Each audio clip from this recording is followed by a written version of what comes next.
سلام، صبح بخیر. لکه خانوم بفرما. نشتهی آوردم برات، غذا آوردم بفرما. بله بفرما. بخوری قلقلی بفرمایید. بله.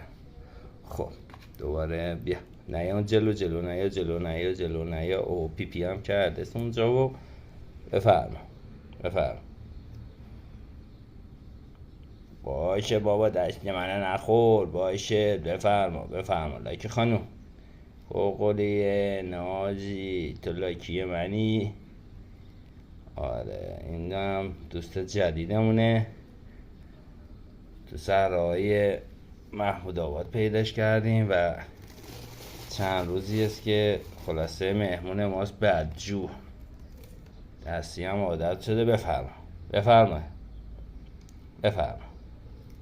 بله تازه هم هست. آخ انگشتم. اوی